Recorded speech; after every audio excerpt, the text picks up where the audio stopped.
Aclamar a palavra de Deus é bonito e é fácil. A gente até aprende rapidinho. O grande desafio está em vivê-la. E vivê-la no cotidiano, seja na Prelazer de São Félix do Araguaia, seja nas ruas de São Paulo, seja em Maringá, seja em todos os lugares onde estivermos. O Evangelho de hoje é inquietante. Para alguns pode ser até irritante, mas é extremamente questionador. Na tradução em português diz aqui: certo dia Jesus estava rezando no lugar retirado. Mas no original grego está dizendo que Jesus estava rezando sozinho, na solidão. Muitas vezes o Evangelho vai nos mostrar Jesus solitário, porque os seus discípulos o acompanhavam, mas não o seguiam. Você pode até acompanhar, participar das associações, das pastorais, das celebrações. Você pode até acompanhar tudo. Tem gente que diz: acompanhei toda a Semana Santa, acompanhei todo, mas não segue Jesus. Acompanhar Jesus não é garantia de segui-lo. Seguir Jesus é assemelhar-se a Ele. E esse que é o grande desafio. E nós só podemos nos assemelhar com quem nós conhecemos. Por isso nós temos que conhecer Jesus, para assemelharmos-nos a Ele, no dia a dia, nas nossas atividades, na nossa vida cotidiana. Os discípulos acompanhavam Jesus, mas os evangelistas mostram, Lucas mostra, Marcos mostra isso ainda de maneira mais contundente, mas não o seguiam, não o entendiam. Parece conosco, nós nem sempre entendemos Jesus, e esse texto de hoje é um texto que desafia o nosso entendimento. E Jesus perguntou: quem diz o povo que eu sou? Qual que é o diz-que por aí? O que estão falando de mim por aí?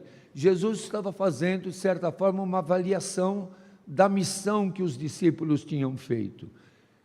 E perceber o que é que o povo, o que as pessoas estavam dizendo dele. E aí foi uma grande decepção. Porque uns diziam que era João Batista, outros Elias, mas outros ainda achavam que é algum dos antigos profetas que ressuscitou. Eles ligam Jesus ao passado e não conseguem entender a novidade de Jesus. E isso acontece muito na igreja hoje.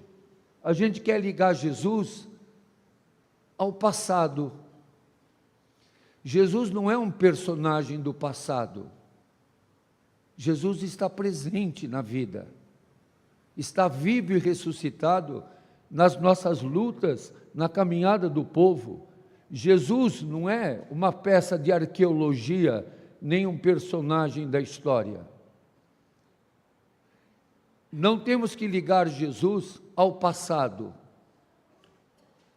E muitas vezes, ainda hoje, muitas pessoas querem ligar Jesus a estruturas arcaicas de poder, de cristandade, de um Jesus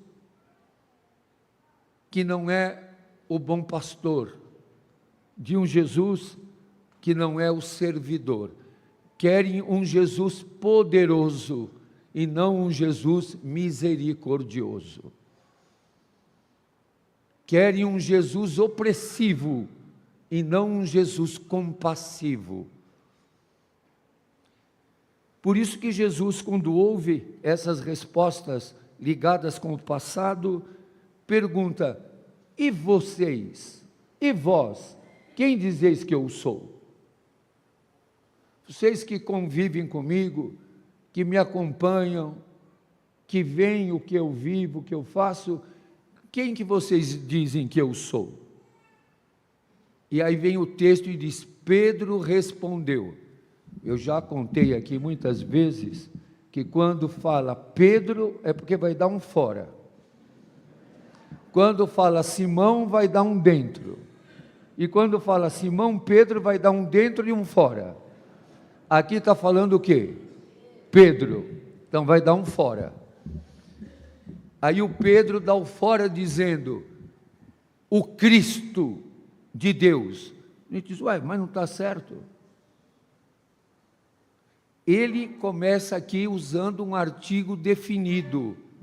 Na língua portuguesa, o é um artigo definido. O Cristo. O. Isso significa que ele define que Cristo é esse de Deus. E na cabeça deles, o Cristo de Deus é aquele que vem com poder. E Jesus vem para servir. Na cabeça deles, o Cristo é o poderoso e Jesus é o misericordioso. O que o Pedro esperava era um Cristo guerreiro e Jesus é pacificador. Por isso que ele deu fora. E como a gente sabe que ele deu fora? Olha lá o que Jesus diz. Mas Jesus proibiu-lhes severamente. Jesus não só proibiu, ele proibiu severamente que contassem isso a alguém, para não alimentar um Jesus ilusório, um Jesus que não é o real, um Jesus que não é Jesus, é uma caricatura de Jesus, uma projeção de um Jesus, e não o Jesus que vai dizer aqui. E ele acrescentou, por isso que ele advertiu severamente: o Filho do Homem, isto é, o humano divino que é Jesus, o Filho do Homem, deve sofrer muito e ser rejeitado. Quem vai rejeitar Jesus? Os anciãos, os sumos sacerdotes e os doutores da lei. Quem vai rejeitar Jesus? Os religiosos, os piedosos, a gente de bem. Olha quem vai rejeitar Jesus, que surpresa! Aqueles que deveriam acolhê-lo, o rejeitam. Esse texto aqui põe tudo de cabeça para baixo. A gente pensa que o Pedro acertou e o Pedro errou. E viu aqui Jesus dizendo: não digam isso, porque isso na cabeça de vocês é o poder, é a força, como Elias, que usou de força, como João Batista, que só propôs o arrependimento e não a misericórdia e a compaixão. Por isso eles ligavam Jesus com o passado. E Jesus diz: o Filho do Homem, ele, o humano divino, vai ser rejeitado. Como é rejeitado hoje quem defende os pobres, quem defende os fracos, quem está do lado dos indesejáveis, quem está do lado dos despossuídos, de quem está do lado dos que são rejeitados pelo sistema, por esse sistema meritocrático, por esse sistema de acumulação. Quem está ao lado da luta do povo vai ser rejeitado. E Jesus continua: vai ser morto e ressuscitar no terceiro dia. Os discípulos só queriam a glória e não o preço da fidelidade, não o preço de segui-lo, amá-lo e servi-lo no pobre, no fraco e no pequeno. E ainda depois de tudo isso, já deu maior confusão quando Jesus falou isso, ele ainda continua. Já chutou o pau da barraca, agora vai chutar o balde também.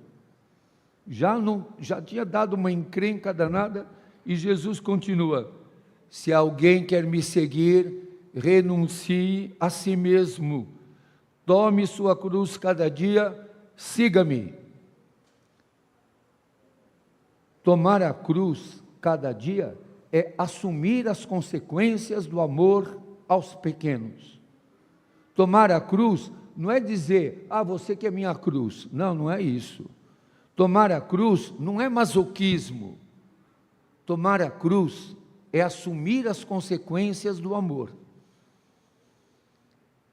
Eu já disse algumas vezes, quem está do lado dos rejeitados vai ser rejeitado.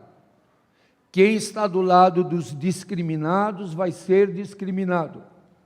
Quem está do lado dos que perdem vai perder. Quem está do lado dos enjeitados vai ser enjeitado também. Essa é a cruz. Eu vou estar do lado do sem terra e vou ser prestigiado. Não vai.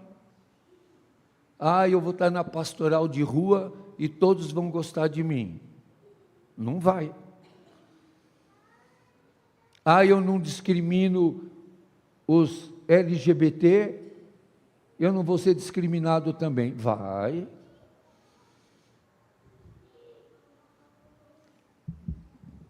Usando uma imagem poética, cada um carrega a dor do seu amor. Amar os fracos traz uma dor. Se você tiver medo dessa dor, estar ao lado dos pobres, e cada um carrega no seu corpo as marcas do seu amor, como Jesus carregou, e mesmo ressuscitado, mostrava as marcas do seu amor. Por isso Jesus vai dizer, a gente pensa que ele já falou duas coisas extremamente desconcertantes: vai ser rejeitado pelos religiosos, quem quiser me seguir, renuncie a si mesmo. E nós vivemos a cultura, não renuncia a nada. Você só faz o que você gosta, você só faz aquilo que te faz feliz. Um dia um padre falou assim para mim, você está junto do povo da rua porque você é tua vocação. Eu falei, olha, minha vocação mesmo era ser capelão da Filarmônica do Teatro Municipal. Mas como eu não consegui, ia ser ótimo, né, ser capelão da Filarmônica do Teatro Municipal. Aí eu ia viajar o mundo inteiro, cuidando dos problemas espirituais dos músicos, que devem ter muitos, então precisa ter o capelão lá para cuidar. Também outro dia um padre me convidou, falou assim, você não quer ser capelão num transatlântico? Eu falei, essa era a minha vocação mesmo. Porque se você perguntar quem tem vocação para ficar junto do povo da rua, quem tem vocação de ficar junto dos indígenas, dos sem terra, das pessoas que estão pirando na vida, aí é difícil, né? Ninguém tem essa vocação. E ainda Jesus vai dizer isso, renuncie a si mesmo, tome a sua cruz. Toda vez que fala isso de tomar a cruz, vocês sabem que os crucificados carregavam a haste da cruz nas costas. A parte vertical ficava fincada no chão, e eles carregavam a haste nas costas. E era dever da comunidade, das pessoas de bem, quando passava o condenado, que era um abandonado de Deus, as pessoas de bem deveriam de insultar e dizer: ah, bandido bom é bandido morto. Até parece que esse pessoal morava aqui na Moca, né? Bandido bom é bandido morto. Lá no Araguaia falam isso também. Aqui é chavão. O pessoal adora de dizer: bandido bom é bandido morto. Era obrigação religiosa insultar o crucificado, que era vilipendiado, humilhado, destratado, agredido.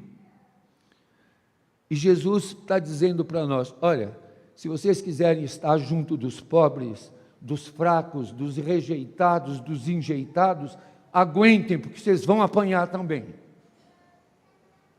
Jesus não faz propaganda enganosa. Ah, você vai estar do lado dos indígenas? Aguenta, você vai apanhar. Você apanha muito? Até que o bispo está sorridente, né? Mas se você for ver as cicatrizes nas costas dele, devem ser muitas. Como apanhou Dom Pedro, não é? Como apanhou Dom Pedro? Dom Mauro, Dom Luciano, Dom Paulo Evaristo, Margarida Alves, irmã Dorothy Stang, Ezequiel Ramin, Josimo, Santo Dias, Dom Helder, todos apanharam muito. Por isso Jesus diz: renuncie a si mesmo, porque você vai apanhar, como Jesus apanhou. Cuspiram no rosto dele, o coroaram de espinhos. Não foi por questões piedosas, foi por rejeitá-lo mesmo da proposta que eles queriam que Jesus fosse rei de Israel, e Jesus anunciava o reino de Deus. E Jesus vai dizer, esse texto do Evangelho, São Lucas não para de dar cacetada na gente. E aí ele diz no final: quem quiser salvar sua vida, vai perdê-la.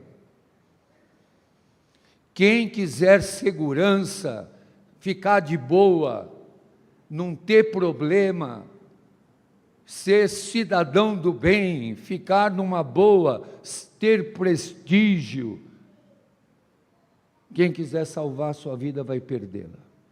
E quem perder sua vida por causa de mim, a salvará. O que é perder a vida por causa de mim? Como diz Jesus, é não ter medo de entregar-se, não ter medo, como diz Santa Edith Stein, Santa Edith Stein diz, coragem é ir com medo, mas ir. Coragem não é não ter medo, é mesmo tendo medo, ir. Isso diz Santa Edith Stein. E Santa Edith Stein também diz, sabemos que o amor nos conduz, não sabemos para onde. Seguir Jesus não tem abólice de seguro. Ah, eu pensei que seguir Jesus fosse tão bom, tão agradável.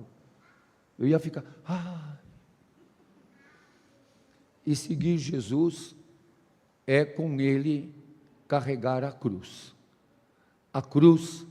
da consequência, da fidelidade, a cruz de não abandoná-lo, não deixá-lo solitário e ir ao encontro dos irmãos. Não para ser mais que eles, mas para ser um com eles, para estar ao lado, não acima, nem abaixo, nem de um lado, nem do outro, junto.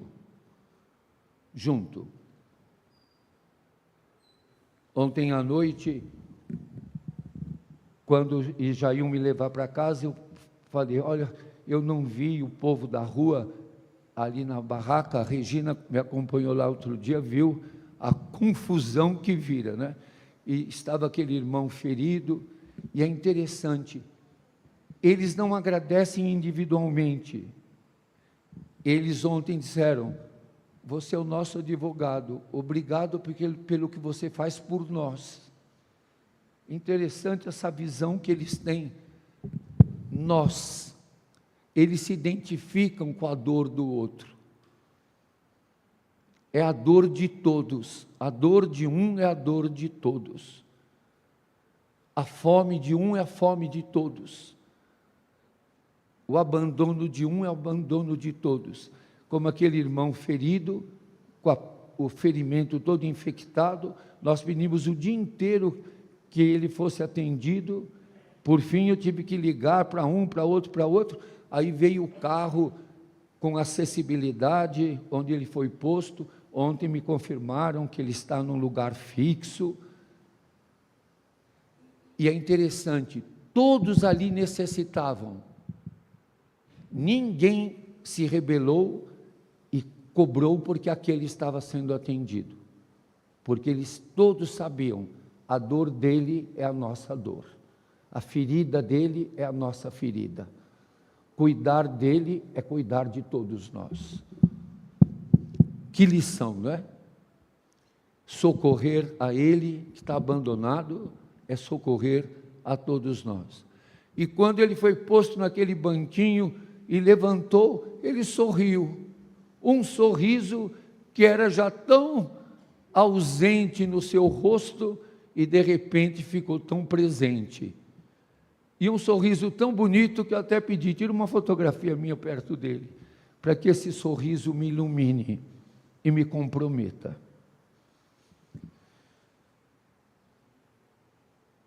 Salvar a vida é entregá-la,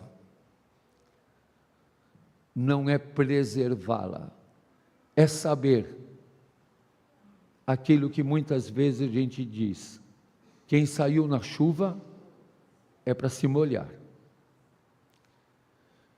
Por isso o Evangelho de hoje quer dizer para nós todos, coragem, não desanimem, lutem, mesmo que vocês vão perder, não vão ganhar essa luta, mas não deixem de lutar, porque Jesus está conosco sempre. Amém.